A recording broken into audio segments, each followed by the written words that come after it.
Une des règles de base du golf est de jouer la balle là où elle repose, peu importe les circonstances, sinon le golfeur écopera d'une pénalité. Il faut donc souvent faire bien des sacrifices pour éviter de perdre un coup. Je vous invite à surveiller ces images.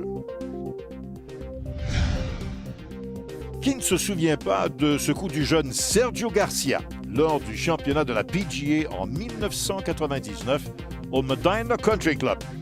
Depuis, l'arbre a été abattu à cause de maladies.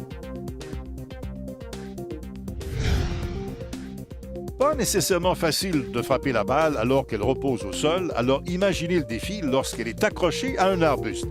Ce qui n'a pas empêché Ernie Els d'inscrire la normale sur ce trou lors de l'Omnium britannique.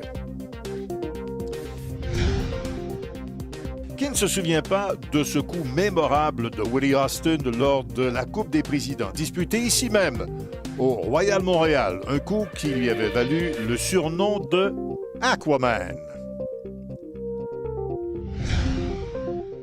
Instant mémorable l'année dernière, alors que Bubba Watson y est allé d'un coup remarquable pour éventuellement remporter le tournoi des maîtres en prolongation.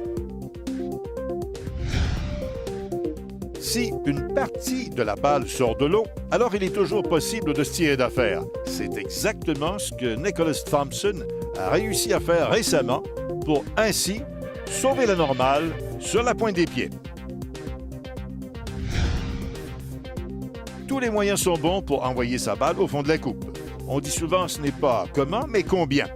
Parlez-en à James Kingston qui a réussi l'exploit au championnat Dunhill sur le circuit européen.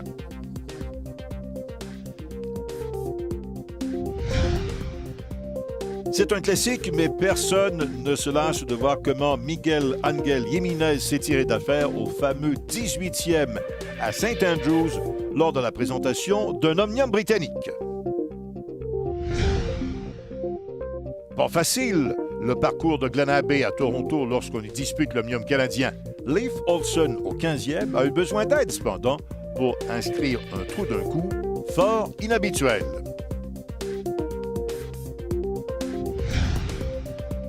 Alors qu'on pense que tout est perdu, on y va du coup de la dernière chance et dans le cas de Bill Haas en 2011, cela s'est avéré profitable sur le dernier trou du championnat du circuit. Il a gagné le tournoi et aussi la Coupe FedEx assortie d'une bourse de 10 millions de dollars. Enfin, on a l'impression que les gauchers se surpassent dans les moments difficiles au tournoi des maîtres. Watson l'année dernière et ce deuxième coup mémorable de Phil Mickelson au 13e en 2011.